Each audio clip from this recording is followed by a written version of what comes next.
Hi, y'all. This is Kristen Chenoweth. Hi, I'm Gloria Stefan. This is Sarah Bareilles. Hi, I'm Patti LuPone. This is Lin-Manuel Miranda. You're listening to the Broadway Podcast Network.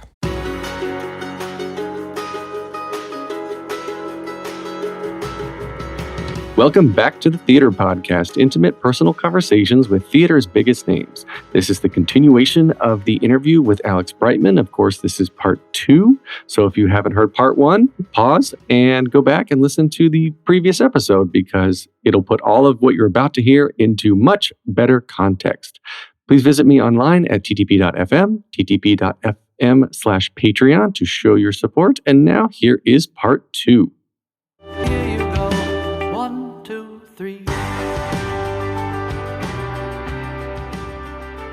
I was going to say, like, not remakes, not adaptations. And so, like, Beetlejuice is not either. It's a stage adaptation of a musical. Yeah, but it's also what we're doing it's at Beetlejuice. Still original, though. Yeah, what we're doing at Beetlejuice that I think a lot of people were hesitant at the top to, like, go see is that they thought, like everybody, like me, when I first heard it was happening before I was cast, I was like, great, here we go. Another carbon copy of a movie on stage with special effects that are going to wow you and a book that's going to be lame and music that's going to not drive the plot forward.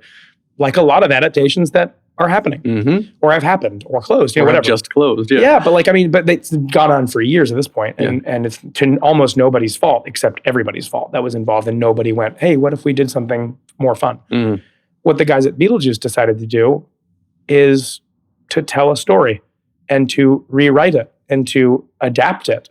And I think a true good adaptation has a point of view that the movie didn't have or the book didn't have. It has a take on what's going on now. And that's what our show does incredibly, I think. It really caters to a now audience. It feels timeless because it is done in an old musical theater way, but our audiences are the proof, is that we have people in our audiences that have never seen a Broadway show before in their life and they're 30, or we have dads coming up at the stage door going, I don't even like theater, more or less musical theater, but I'm obsessed with this musical. And this is not me trying to sell anybody on the show. This is all what's going on, but it's because we did the thing. For really, if you strip everything away from Beetlejuice, we're sort of an original musical. We're telling a different story. We're using the characters, but we aren't really telling the same story the movie did. Well, it's focused on Lydia, not the main. Way more, yeah. And the characters are different, and their objectives are different, and the storylines don't really mix the way they do in the movie. And I think for better. Oh, I totally agree. Yeah, yeah, and it's a fully fledged, fleshed out book musical with heart. And I would never say that if I didn't feel that way about it. Yeah, when I was talking with Alex Timbers, and he was saying that... What a hack. Yeah, can't do anything right. He was saying that the same thing is that when someone suggested it to him, the first thing he said was, let me think about it. Yeah. And so he wanted to figure out, how can we make this different and not just an adaptation? Right. And I think it is brilliant the way that the set... Yeah, the set is its own character. It's his word. For sure. Because the set is the same set. It's like a one-set show, but the set itself changes so dramatically. Yeah, it breathes, it evolves. It literally moves up and down stage. Yeah. It's incredible. It continues to kind of gain character as we go through, which is kind of fun for us as performers because we get this high-budget pretend land. Nothing makes it easier to pretend than having a budget like this, too. It's so great that they really leaned into the idea that this is not going to be a show. I guess you could do it in a black box theater, but truly this is one of those shows that needs to be a spectacle, too. No. It's like, not unlike Wicked. I think Wicked has its own like heart to it that you could do. The reading of it would make you feel something, for sure. You'd see it in a reading setting with fluorescent lights, whatever, and you'd still feel something. I think the same is with Beetlejuice, but what it makes it so exciting is the spectacle of it. Well, it's got to feel real while still being in an imaginary land. It absolutely has to be grounded in some type of reality. It doesn't have to be this reality, but it has to be grounded in a reality with rules. Because there's real illusions in the show. Oh yeah, yeah. There's actual illusions, accompanied with amazing puppetry. Yes. And the thing we figured out in DC, which we had a lot of puppetry, a lot of illusion, a lot of great magic, and a lot of hilarity, a lot of great filthy humor, and it worked. But what we were missing was this beating heart thing. And we figured that out for New York, and that's what I think turned the key in the right direction. It was like, oh, this is what makes it Wicked. This is what makes it, something that is a bit more timeless, because it is a story that you can really latch onto. Everybody has lost somebody, and that idea of like what's the right way to mourn is a fundamental question in our show that I think you'd never expect a musical when you just hear that there's going to be a musical of Beetlejuice to go, I bet it has heart. But it does. On every page there's heart, which right. I think is the good step we all made from DC to New York. And we even want for Beetlejuice too. Well, that's good. That was really carefully crafted for this New York production, is that we wanted you to feel for somebody who is lonely, and he's invisible, literally and figuratively. He's never been seen. And everybody can latch onto that feeling of not feeling like you're being seen. In Beetlejuice's case, it just happens to be literally. But I think that's what makes him so endearing, that you sort of forget until about 3/4 or even 5/8 of the way through that he's the bad guy. Yeah. Which is great. That's a magic trick on its own that I think we've pulled off. Yeah. And audiences don't realize what they're watching either. Yeah. And I think that speaks to the success of the show too. I'm thrilled about it because I like doing it so much that I'm so happy we're not only running, but thriving. Yeah. Do you get tired? And I know like people have asked you ad nauseum about the voice. But first of all, let me answer that first question. I'm perpetually tired. I'm never not tired. I've been tired for 10 years. I don't think there has been a time, even on my honeymoon, that I was like, I feel rested. I don't think I'll get it back after all this. But the voice thing is the least tiring thing I do. Really? Yeah, because it was a trick that I learned over the course of a year, very carefully done with people in the medical field, with a pathologist and an ENT and a vocal coach who really, truly took good care in making sure this was going to be sustainable. Otherwise, to be frank, I don't know if I would have done it. How? Okay, so it took you a year. About a year off and on, yeah. With the doctors. One day you will leave the show and the show will continue and someone will replace you and even your understudy. Yep. What are they going to do? What are they going to do? How do they do that? It's a much easier, if you think about it for like 2 seconds, it's like a much easier answer than, because the job requirement is not to do this voice. It's not a job requirement. Beetlejuice is a demon. He is a thing, which means it can be anything. So the voice I'm doing sort of sounds like Michael Keaton, but not really. Not even close, in my opinion. But some people see like the similarities, and I get that. But like 2 of my covers have already done tons of rehearsal in their own voices that doesn't hurt them. I told anybody who wants to like do this role, and I mean anybody, because Beetlejuice is not a him, Beetlejuice is not a her, Beetlejuice is not a they, Beetlejuice is a thing. Beetlejuice can be played. I hope that one day it's played by a trans person, played by, that's my hope. A woman plays the role for a couple of weeks here and there. Like, I just think it would be so cool to watch the thing, because Beetlejuice in itself is not human. That'd be incredible. I agree. I think that is what we've shaped it up to be too. There isn't really anything that really says, other than here and there, I'm referenced as a he, but it's because I'm a he. So I think it's a very easy script change to make, and it would be great. But the beauty of it is they can add their own, whatever voice fits them. Yeah. As long as it's a character voice. You can't just be like, hey, what's up? Hey, how's it going on Beetlejuice? Right. I think that would be a little jarring. But I do think that if they add to it, and both my covers have completely different Beetlejuice voices, and they both work. You have 2 covers? 2 covers. Well, one's on stage every night, one is a standby. It's the same standby. His name's Will Blum. He's brilliant. And he stood by for me in School of Rock. Oh, really? Yeah. And he's incredible. And his job is to wait upstairs for me to break. Yeah, I mean, literally that's his job. It's kind of a miraculous, like, Minuteman sort of job that you have to kind of always be ready to go. Picture him upstairs like... I mean, he can't. Yeah. That's why I find it to be so stressful. I was like, I don't know if I could be a standby, because I'd have to always be warming up. Yeah. Like, just in case. And he has gone on. I mean, he went on like mid-show. He's done that. Has it really? What happened? No, not in Beetlejuice, but we did it in School of Rock. Yeah. I mean, you blow out your voice, or because he stayed on longer than I stayed on, I think. I can't remember. But even the other standbys, you just have to kind of be malleable and ready to go.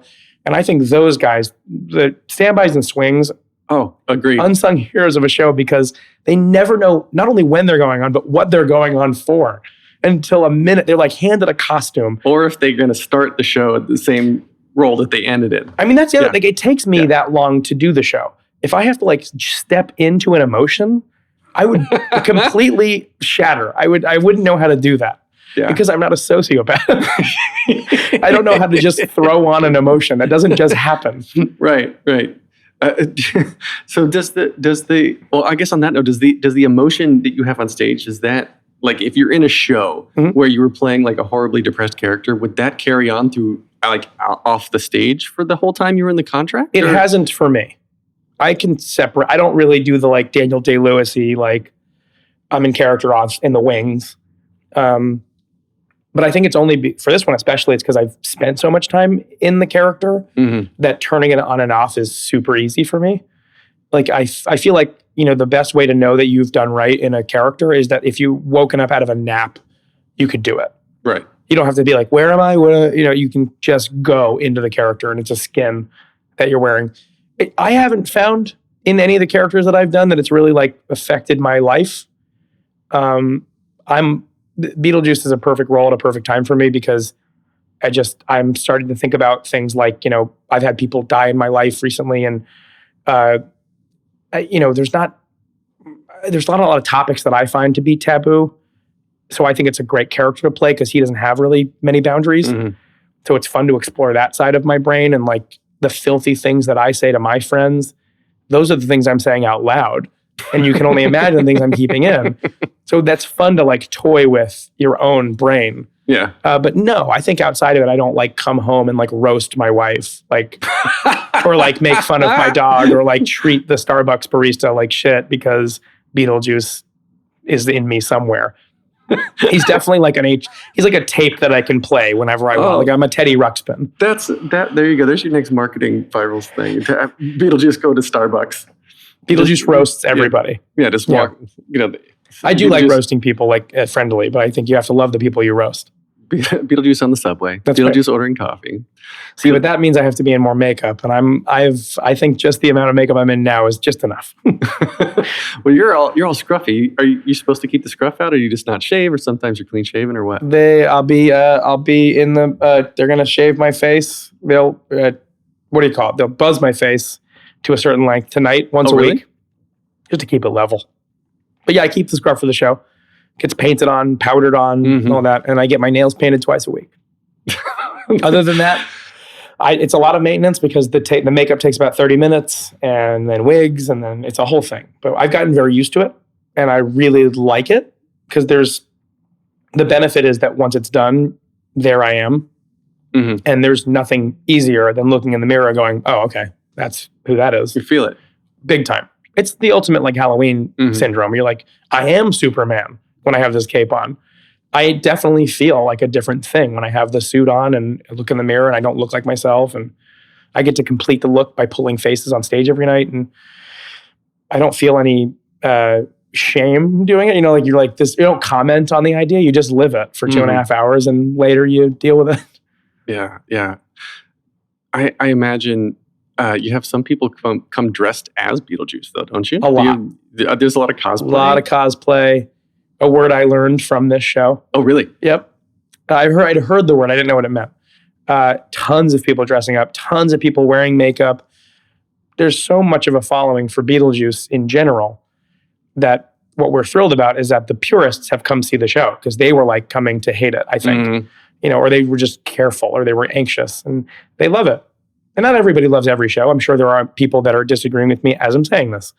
But for the majority, most people have come up to us and were like, I love both. Like they exist in the same world for me, but they're two different things. And I think you guys did a careful job at making sure that the purists loved it. But that's because, and I think Rob McClure said this, and I agree, we were also worried. We wanted to take good care of it because we liked it. That's the thing people don't understand, I think, is that we weren't just like, what role is this? Yeah, okay, I'll do it. We carefully wanted to be in this show and auditioned our asses off to get here. So to ruin it for ourselves is masochistic. Has anybody ever stayed at the stage door to tell you negative things? Not on purpose. I know what you mean. There are people that are like, oh, you look skinnier on stage, which is not a compliment. Or, here's the compliment that I would love to never get anymore. And I understand why people say it. They're just saying it wrong. when people say, boy, you just have a natural gift for this, it's not true.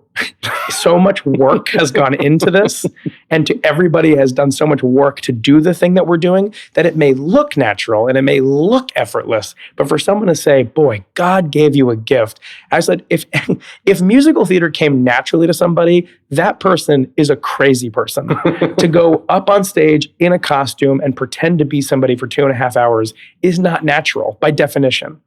So to say, when people are like, it just comes so effortlessly to you, I go, it doesn't.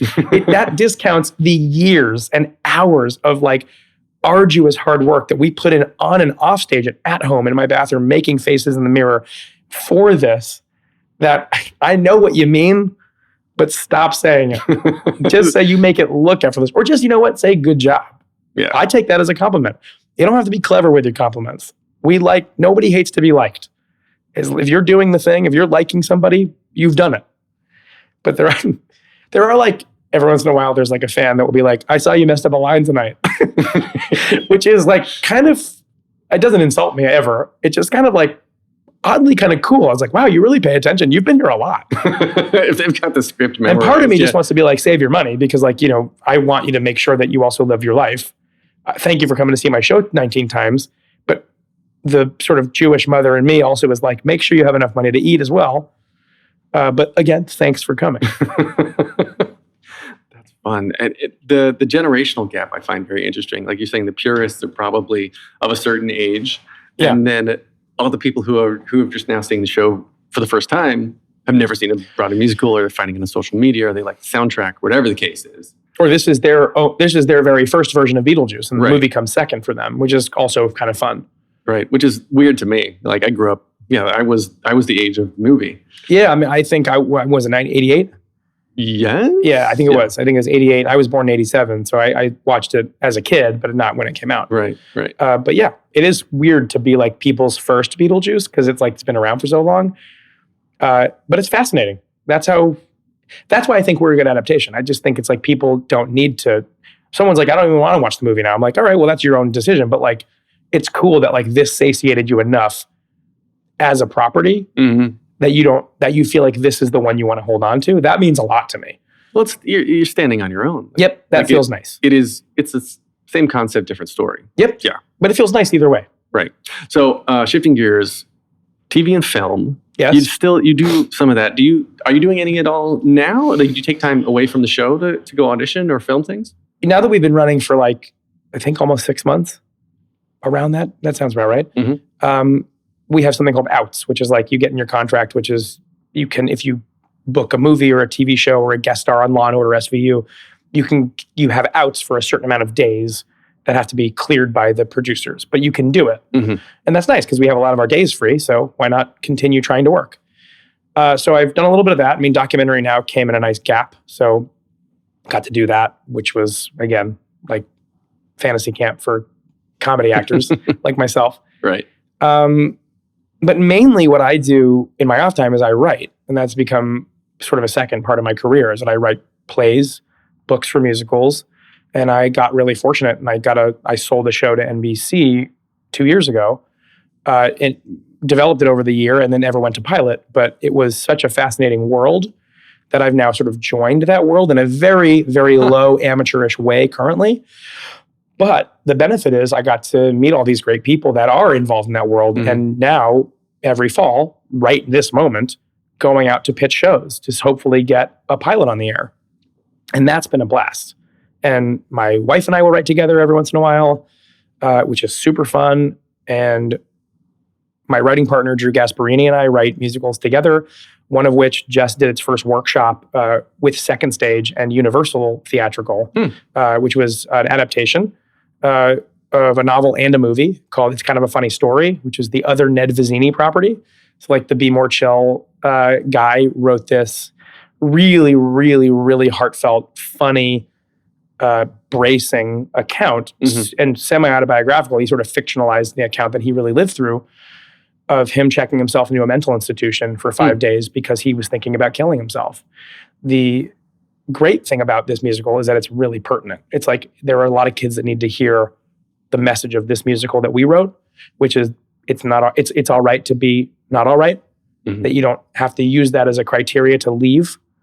Like life can be overwhelming, but it's not a reason to leave. It's a reason to live. Like overwhelming is part of life. It's part of the life thing. Just because you feel wrong doesn't mean you shouldn't live. So that's just like big part of this musical. And unfortunately, Ned Vizzini ended up committing suicide. That's like the really tragic irony of the thing is that this is a very pro-life. I mean that not in the abortion sense. Right. It's very like yay life novel and story, and he ended up not being able to hang and not being able to hack the life thing, and it's devastating. And having lost somebody, a couple people, but really recently, somebody very close to Beetlejuice went the same way, and this is a story, not necessarily the musical we wrote. I'm not saying this is why we need to do this musical, but it's stories like this that need to get told because this is the way people's lives get to change.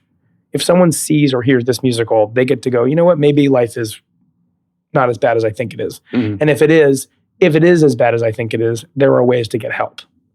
I think we're just on the cusp of like finding what I'm going to say, for lack of a better word, that are important musicals.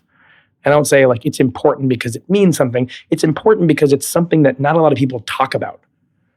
Beetlejuice discusses death a lot. And a lot of people find that subject to be taboo with their kids, with where did grandma go? The big question, right? And we don't think about that a lot. But our musical, Beetlejuice, allows you to go, wasn't that fun? But also, now that we experienced it, why don't we talk about it? That's happened with our musical. And now with it's kind of a funny story, as a writer, it's really fulfilling to see people watch it, have an emotional response, and also go, this reminded me of my son when he was going through mental trauma, or this reminded me of me when I was feeling like I wasn't going to be able to make it. So I think just that alone, this workshop was any indicator. I think it's a musical that people are going to want to see. We're really making big strides to make it authentic so it doesn't feel that like depression and anxiety is this whimsical thing that you can get over. Certainly not the point. It doesn't go away. And that's a big part of our show. That is a big message of our show. It's a big thing. But I do think it's going to be great. I'm a little biased because I wrote it, but I do think that it is going to be something that people are going to want to see. It's something I'd want to see on stage. And it'll take time. It's not one of those things that needs to rush anywhere. I think good musicals don't need to, just because it's good, don't put it up, let it work. Let it go up when it needs to go up. Yeah. So I was reading that you're writing 2 original musicals. So that's one of them. Do you have another one? Yeah. I mean, we're writing. So Drew and I wrote a musical. The first thing we ever wrote was called Make Me Bad. And it was this musical about a serial killer that I believe truly, by the way, was ahead of its time. And I'm saying that with no irony. I think that it was just hard to read, hard to listen to, hard to watch. It got produced. And it sold out. It sold out and extended at the Bloomington Playwrights Project. And it is a gritty telling, a totally original story of a girl who, a woman in her 30s who has lived in Montana, hasn't done a lot with her life, and is taking care of her mom. That's sort of her job. And has not done anything for herself. And she works at a diner and she meets a guy that changes her life. Except we know as an audience that this guy is a serial killer. And they genuinely fall in love with each other. Except the fact that she doesn't know anything about him. Right. And you kind of watch those events play out and it becomes this sort of no winking at this genre at all. A very true thriller horror musical with real danger. The first 5 minutes of it take place in complete darkness and you're just listening to 2 guys that have been trapped. Wow. So we're trying to get that off the ground somewhere. Like, it's just a thing that was like, it isn't all that commercial. It's like, you don't want to bring your family of 4 to the murder musical. So there's that. We have we're adapting this children's novel called The Whipping Boy, which is a Newbery Award winner and big, fun, bombastic, wicked, scale type musical about a prince who is a jerk, and you can't. The whole rule of the kingdom is you can't hit him, and so they've hired a kid from the streets that they hit instead. Oh, so he's the whipping boy, and it's they take a journey outside of the castle where they kind of both realize, outside of castle walls, they're just 2 10-year-old boys, and their roles have been given onto them, Mm-hmm. and they sort of learn. And there's bandits and all that kind of thing. But it's a story about who we really are when we're not dressed the same. And oh man, you got a lot of depth in you. I have depth in me. Can I tell you really quickly about here's how much depth I have in me. This is the two plays I wrote aren't the two plays I wrote and the one I'm working on are none of them comedies. One of them, which I'm extremely proud of all of them. I just think that they're all just interesting enough stories, especially now. And it's weird how when you finish something and then the world takes a turn and you're like, wow, this is the play I wrote. Yeah. One of them is about 5 guys who come back to their 6th friend's funeral and decide to dig up a time capsule they buried at senior year of high school. They're now in their late 30s. And inside the time capsule is all these fun things, but also a rape accusation. That became a cold case many years ago in their last week of senior year. And they have to suss out what the hell is going on. Why is this in there? What's the deal? And it takes the place over the course of about an hour and a half over the same night. In the quad of their school where they dug it up. Yeah. And that's titled We Left It Here. And the other one is called Everything is Fine, which was about the 2nd year anniversary of a mall shooting and the mom, dad, and son of the brother who committed the shooting and how if they are able to move on and defy their new identity as that kid's family. Can that even be possible? This younger brother is now applying for colleges with the same last name as the kid who is now synonymous with murder. Right. And I just found it fascinating, the idea that we always interview the families of the victims. We never sort of see the other side of it. And maybe rightly so, but I thought it was a fascinating idea to just see how you could possibly defy an identity you never asked for and that you spent your whole life cultivating one identity. And in seconds, now you're not, Alan, you're that guy's friend. Mm-hmm. And I thought that was just a subject that hadn't been discussed. There was a play that just opened, I think, at the Roundabout Underground that sort of discusses a similar topic, which is, I can't remember what it was called.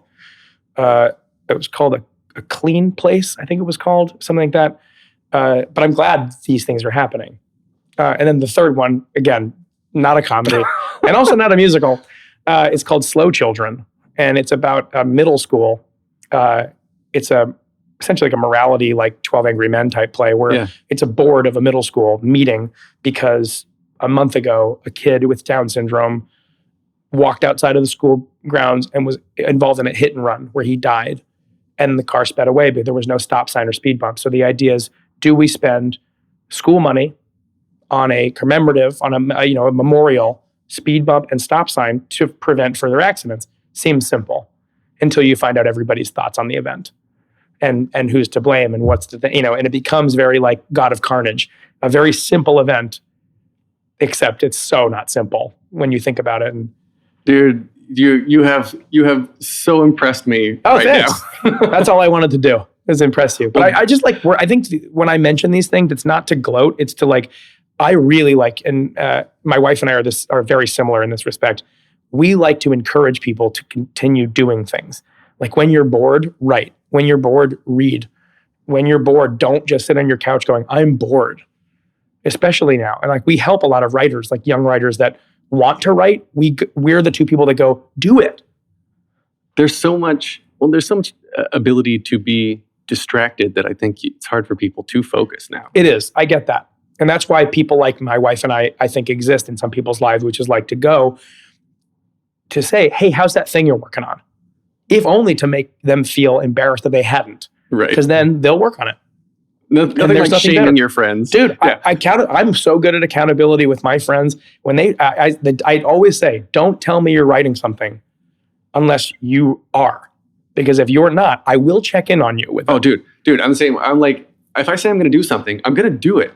If I tell you I will help you, I will help you. Rob McClure is writing a novel, and it's this really cool thing. And I'm not going to, just for the sake of, I don't know how much he wants to put out there what it is. It's just very cool, and it's fantasy, and it's based on something. It's adjacent world of something, and I'm thrilled about it. And when he told me the idea, I was like, you have to do that. I mean, the idea is so good. And throughout the course of like going to DC with Beetlejuice and rehearsing it, he always saw me on breaks writing. And he said, this is his words, he's like, I started doing that. And then I would also come in and be like, where's that thing you're writing? I want to read it. I want to read more. Right. And so by virtue of that, he's like knee deep in writing it. And I'm so excited to read the whole thing. I'm so excited for everyone to read the thing. And it couldn't be more Rob McClure. If you know Rob McClure, the property he's dealing with couldn't be more up his alley. I like leaving you in the dust a little bit with that because the mystery, and now I've said it on a podcast, so now Rob has to finish it. Ultimate accountability. All right. Well, we have to get you to your show tonight. So I forgot I had a show. We're going to get you to wrap up here. So there's 3 standard questions I ask everybody to end the episodes. The first one is, what motivates you? Money. No. No. Done. What motivates me is the people that haven't seen the thing I've done yet. So I owe it to them to be as good as the thing they were told about. Next question then. What advice would you give to your younger self and younger people now starting out down a similar path that is different from don't decorate your dressing room? Yep. Don't think about Broadway. A lot of people ask, how do I get to Broadway? And that is an unanswerable question. It's different paths. It's different people. My thing, it's the most cliche thing you're going to hear over the course of your career. But I'm telling you this literally, live in the moment. The thing you're doing right now, remember that you're doing it. If you're doing a show that is a weekend long, 2 performances over Saturday and Sunday, don't think about the next show you're going to do. Think about the show you're in. Make eye contact with the performers you're doing it with. Otherwise, when you get to a certain age and you are on Broadway, hopefully, with any luck, you will forget all the things that brought you there. I wish I knew more of that. I started doing it pretty early, but I wish I did it even earlier. So really, truly, like live in the moment. And I don't say that as an aspirational quote or an encouraging quote. Actually live in the moment. Okay, so then the final question. If you could only see one show for the rest of your life, but you can see it as many times as The Who's Tommy. All right. Hands down, The Who's Tommy. Every time. Okay, sweet. So we can find you online on Twitter, @abrightmonster. Yep. And you can get more of me, thetheaterpodcast.com. Show your support at thetheaterpodcast.com/Patreon. Get me on Instagram and Twitter @theater_podcast. Listen and subscribe. Tell your friends. Leave a rating. I read the reviews. They're so much fun. This is produced by Jillian Hochman, edited by Matthew Hendershot. Thank you to Jukebox the Ghost for the intro and outro music. And I love Jukebox the Ghost. Do you? I love them. Well, you will hear them when you listen to yourself now. They played my wife in my, that's the song, one of their songs played my wife and I as the first couple into our wedding. Really? Yes, Fred Astaire. Wow. Yep. I love the Off to the Shout out Races to album. Jukebox the Ghost. Yeah. Love them. I love those guys. Yes. Well, thank you, Jukebox. You have influenced everyone's life. And Alex Brightman, thank you for being here. This has been wonderful. My man. Take a deep breath, make the world a little colorful.